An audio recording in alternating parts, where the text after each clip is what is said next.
you so much. Ẹ ṣé o, Simon Shila, kò ní bàjẹ́ o. Thank you. Thank you very much. Thank you very much. Ẹ ṣé o. Lẹ́yìn tí àwọn tí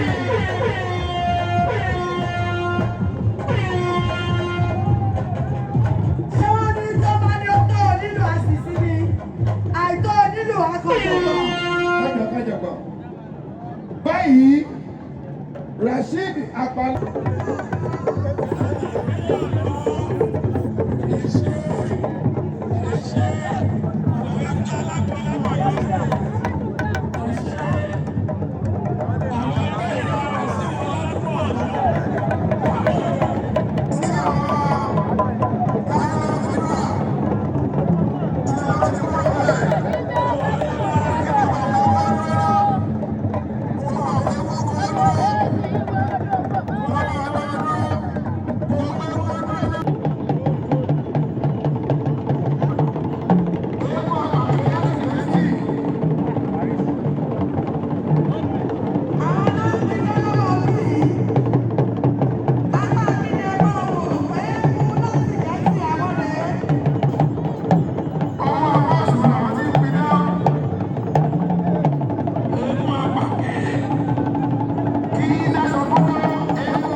Once again, Your Excellencies, Your Eminences, all the way from Benin Republic, we are glad and happy to announce Egbo Jepalako from Porto-Novo, Benin Republic.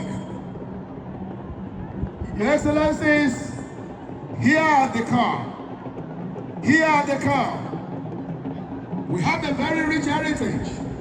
And that is why we are so grateful to God for Yorubas. Àṣẹ wípé yóò yàtọ̀ tẹ lẹ́nu èbó. Bá a ṣe lẹ́nu nílà Yorùbá, náà ni wọ́n lẹ́nu ní Pọ̀npọ́pọ̀. Àti ìtàn. Ìwé ewu wà náà. Àtàn. Àtàn. Ọ̀nà mẹ́mẹ́ sábẹ̀ gbogbo. Pọ̀npọ́pọ̀ tí èyí ti tọ́. Ìwé àtàn.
Jáde sílẹ̀ tí wọ́n jẹ dúró láàrin ìlú tó dúró wájú tó báyìí náà èyí náà rí tán ìyẹn ó dùn lọ́wọ́ nísìn.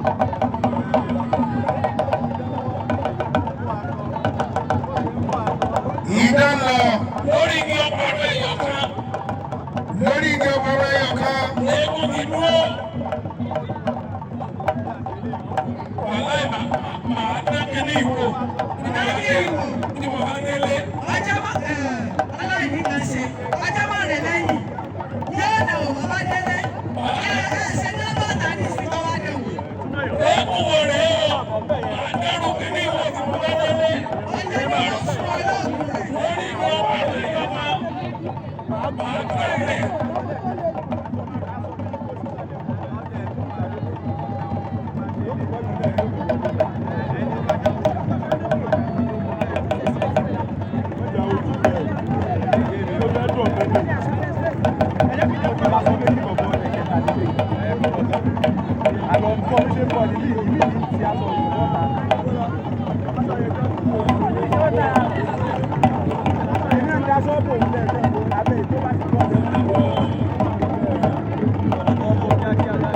Thank you so much.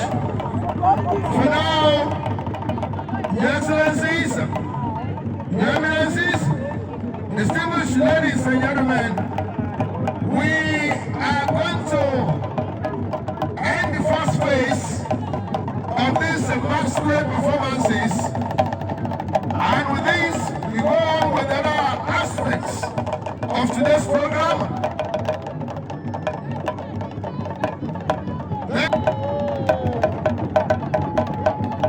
Ẹ jẹ́ kí a fi tó yín létí pé a ṣèrànwọ́ ní abala àkọ́kọ́.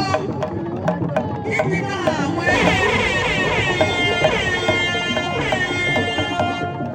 láti lè tẹ̀síwájú pẹ̀lú ètò yòókù. Ẹ jẹ́ kí a fi tó yín létí pé ẹ̀yà láti lọ́rọ̀ mútò kó. Ẹni wọ́n ti sọ pé kọ́rọ̀ mútò rẹ̀ kó. Ẹni tó bá ń wọ́n kọ́rọ̀ mútò kó wá síbí yìí láti wá gbà pẹ̀lú ẹ̀rí.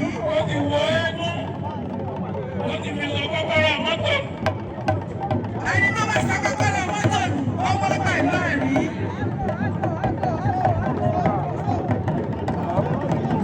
Excellencies, distinguished ladies and gentlemen, as ceremonial on, for now, we are going to end the first phase of the masquerade in this place. Gbogbo ẹ̀yin pàdé lọ́wọ́ yìí o, gbogbo ẹ̀yin àtọ́kùn egún, àdúgbò ẹ̀mí oṣù náà ni wọ́n.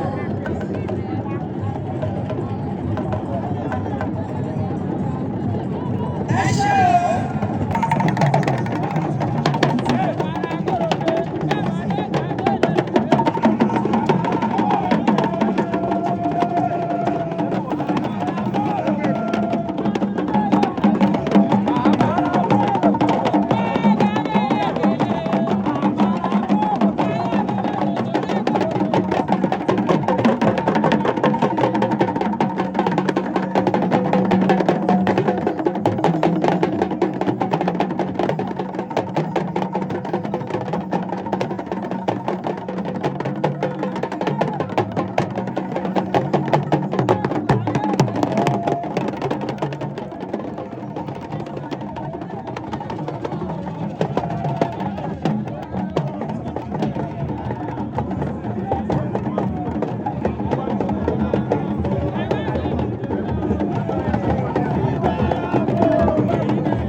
tí mo rí yín lénìí orin tó wá sí mi lọ́kàn ni pé ènìyàn lásán mi ènìyàn lásán mi bí n bá bojú wẹ̀yìn bí mo rẹ́ni mi ènìyàn lásán mi Wàsíù Wàsíù ọmọ ìyá alágbo wẹ̀yìn rẹ wò wẹ̀yìn rẹ wò bó lọ́mọ ogun bó lọ́mọ ogun wẹ̀yìn rẹ wò. Ìdí ni wípé gbogbo àwọn tó wà níbí pátápátá kò sẹ́nì kankan tá a fún lówó tí wọ́n fi ìfẹ́ wá. Ó bẹ̀rẹ̀ látòrí Nigerian Union of Pensioners led by my good ẹ̀gbọ́n Comrade Olúṣẹ́gun Àbátàn àtàgọ́ méje làwọn òṣìṣẹ́ fẹ̀yìntì ti ń dé ibí. Káwa máa sọ pé àbò ẹ̀kàn lásán ni o, MPHA lásán ni o, Abitos lásán ni o, Nigerian Union of Tailors lásán ni o, Professional Hunters lásán ni o, àti àwọn ẹgbẹ́ mọ̀mọ́ mi ẹgbẹ́ alágbo Ọ̀yọ́ State àbí àwọn aláṣọ òfì lóje wọ́n pọ̀ lọ báyẹn tí gbogbo wọn dá sọ wípé àní àwọn fẹ́ fi èní wọ́n fẹ́ fi pọ́n wa lé. Mo dẹ̀ ń dúpẹ́ lọ́wọ́ gbogbo yín tí n bá ní kí n máa sọ̀rọ̀ láàárọ̀ títí ilé ó fi ṣú mi a tún máa gbàgbé àwọn tó yẹ kí n dúpẹ́ àwọn tó wá ṣùgbọ́n mi ní kọ̀kọ̀ àwọn èjìká tí ò jẹ́ kẹ́wù òye lọ́kùnrin lóbìnrin mo mọ̀ lóore o ẹ ṣé mo dúpẹ́ ẹ̀yin bàbá tí ò tún wá jẹ́ kójú tì mí ní èní ẹ rí i pé láàárọ̀ ojú sánmọ̀ dúdú. Wọ́n dẹ̀ sọ fún mi wípé kí n fọkàn balẹ̀. Mo dúpẹ́ bẹ́ẹ̀ dojú tì mí. Torí àwọn kan ti dúró wípé àárí bí. Èmi wá máa kọ wípé ẹ̀rẹ́gbẹ́ wa bí. Ẹ̀rẹ́gbẹ́ wa bí. Ẹ̀yin tẹ̀sẹ̀gbẹ́ yín jàtijàti ẹ̀rẹ́gbẹ́ wa bí. Ẹ̀rẹ́gbẹ́ wa bí. Ẹ̀rẹ́gùn wa bí ẹ̀yin tẹ̀ ṣe gùn yín jàtijàti ẹ̀rẹ́gùn wa bí. Ẹ ṣe so gbogbo ẹ rí wípé Ọlọ́run wá mọ̀ àwọn alálẹ̀ wá mọ̀ fún wa lọ́jọ́. Mo fi ń dá yín lójú pé ẹ gbádùn òní dọ́ba. Mo kí àwọn èèyàn wa láti ìpínlẹ̀ Èkó, mo kí àwọn èèyàn wa láti ìpínlẹ̀ Ògùn, mo kí àwọn èèyàn wa láti ìpínlẹ̀ Ọ̀ṣun, mo kí àwọn èèyàn wa láti ìpínlẹ̀ Oǹdó àti Èkìtì. Ní pàtàkì jùlọ mo wá kí àwọn èèyàn wa láti Republic of Benin. Ẹ mà ṣe gan, mo mọ̀ lóore. Mo wá kí gbogbo àwọn egúngún tí wọ́n fẹ́ sọ̀kalẹ̀ lénìí láti fi hàn gbogbo ayé wípé àní Yorùbá ló láṣà, Yorùbá ló níṣe. Mo mọ̀ wípé gbogbo àwọn tí ń bẹ̀rù tẹ́lẹ̀tẹ́lẹ̀ wípé báwo la ṣe wá wo egúngún Ìbàdàn níbàdàn tí wọ́n ní yìnbọn tí wọ́n ní sàdá, ẹ rí i pé afẹ́fẹ́ àlàáfíà ló ń fẹ́ sí wa. Lẹ́ẹ̀kan sí i mo dúpẹ́ lọ́wọ́ gómìnà wa. Mo wá ní pàtàkì dúpẹ́ lọ́wọ́ bàbá mi Barrister Báyọ̀. Ọwọ́ ọmọdé ò tó, tàgbà ò tó, ọwọ́ ọmọdé wọn ò tó rí pẹ́pẹ́ o. Tàgbàlagbà ẹ̀wọ̀n kèrègbè, àwọn tún bàbá ìlẹ̀kẹ̀ o. Àwọn tún bá ìlẹ̀kẹ̀ àwọn náwó o. Ìlẹ̀kẹ̀ àwọn náwó o.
iṣẹ́ ọdún tá à ń ṣe lẹ́yìn tó jẹ́ ọdún àgbáyé.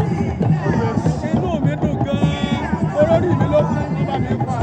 Inú mi dùn gan-an, pé olórí mi ìgbélé ti bẹ̀rẹ̀ láti 2020. Inú mi dùn gan-an,